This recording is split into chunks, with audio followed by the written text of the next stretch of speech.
Hey guys, this is Tony, KD8RTT. I thought I'd do a little video here of kind of my portable kit. This is the HF kit I bring to college and just keep around, or I might bring this kind of thing to a park nearby or my backyard when I'm home and kind of throw a wire up and just to work some portable. Some things change a little bit. You'll see here my antenna situation, and this particular pack right now is really simple.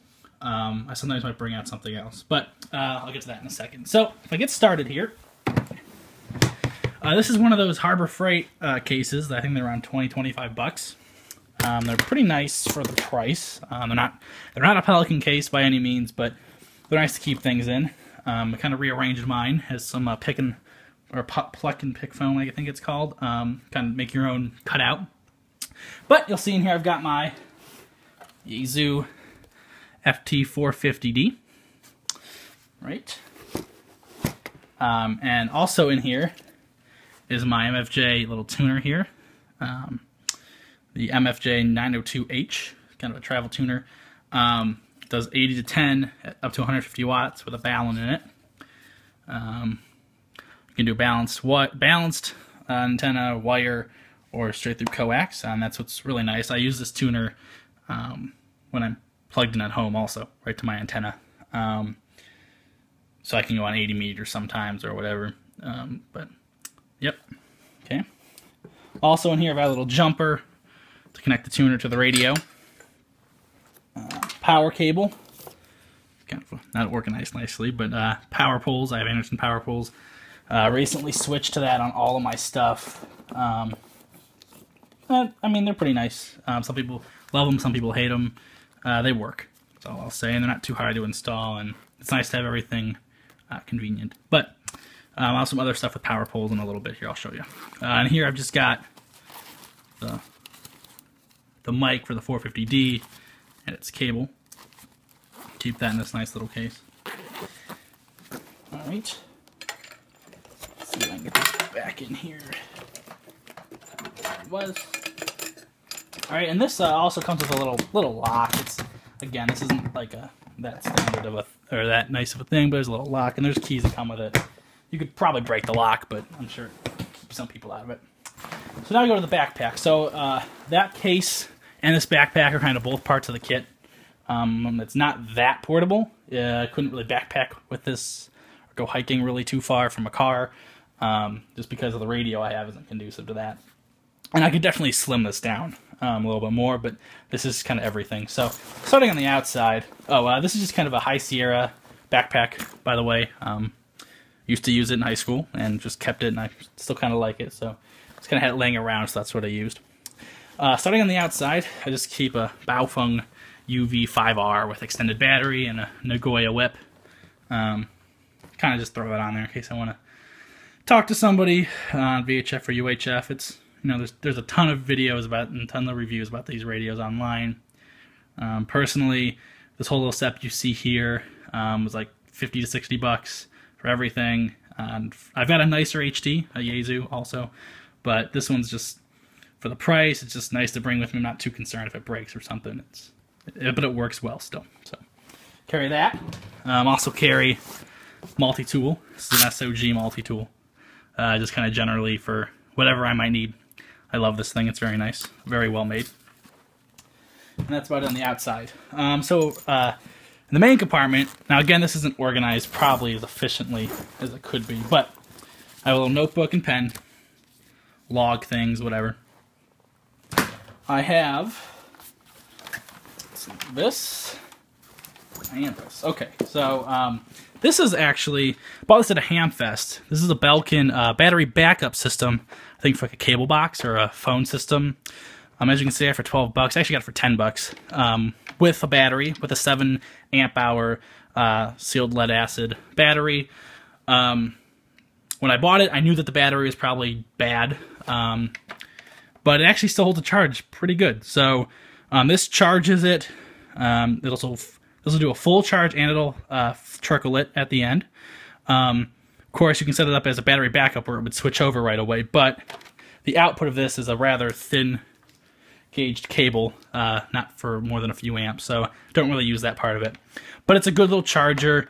You can also test the battery to tell its condition. And this thing alone with a battery was like, retails like $150. So far I think it's a pretty good charger. Of course, you can just, the battery originally slides in. Let's see if I can get it out here easily. And it has just the standard tabs to plug it in and charges it. So I've got that battery. And I also bought a new one of those batteries. So actually the one in there right now is the new one. And this is the one that came with it. To keep the one terminal taped so nothing shorts by accident. So another 7 amp hour battery. Obviously those won't have me running all day, but enough for me to spend a few hours. So that's mostly my power situation. So the next part, alright, there's a lot of stuff in here. So starting with, since we're on power, I'll go with this. I bring a few other power cables, kind of the cigarette lighter, the power pole, for whatever I might need, if I need to power something else off the batteries perhaps. Clips to battery terminals in like a car or something if I want to do that. It's another option. I keep, I just kind of threw this in there recently actually just to have it. One of those little USB TV tuner SDRs with a little cable I made to use an SMA connector. Again, I just kind of had this in there in case I wanted to mess around with something, just somewhere easy to keep it, but don't really use it too much if I go portable. The main power kind of cable, this goes from the battery tabs to power pole. Pretty self-explanatory there. Alright, so then I also bring around my Signal Link and its associated cables. I love this thing. I know you can probably make an adapter easier, or cheaper I should say. You don't even need an adapter for some radios, and I could probably get away with it with my radio. But this thing is just really nice, easy to use. Keys to the radio also. It's just really a plug-and-play kind of option for digital work. So I like that a lot. I'm a big fan of the Signal Link. Alright. I have this kind of contraption, which is actually an ankle weight for like running around a carabiner, tied to some paracord. I use this to help me pull up an antenna. I can just kind of swing this up into a tree, just hang it and swing it. Helps me get things up. Alright, and then this is my antenna. I'm not going to unravel it, it's already kind of a mess. It's just 2 wires cut for random length. They're the same length. Honestly, I can't remember how long it is. They're decently long. The blue, if you can see, is one. The white's the other. I just usually throw the white one on the ground to the ground lug as a counterpoise. Blue one to get up as high as I can into the air, into a tree. That's my kind of base antenna. Of course, not a great antenna, but it's usable. And I've made plenty of contacts off of it. So I don't think I have anything stashed away in any of these.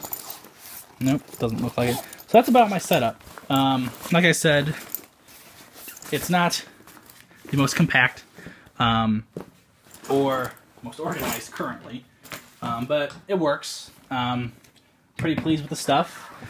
Yeah, that's basically it. I also, I've got plenty of other options if I want to add to it. I've got other antennas. I can bring a dipole if I want to.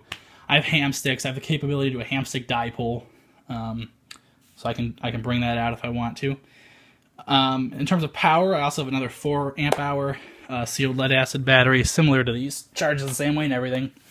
And I have a solar panel with charge controller and a whole setup with that. So if I'm really trying to go for a while, or kind of more time, I guess, I can hook up the solar panel if it's a nice day, get a little more power out of it. But I don't usually keep that with me. So yep, that's my basic portable setup. Feel free to give me suggestions. Like I said, I definitely know it's not perfect. It's not the most compact thing. There's definitely room for improvement. But right now, that's what I'm using, and it seems to be working pretty well. So thanks for watching, 73.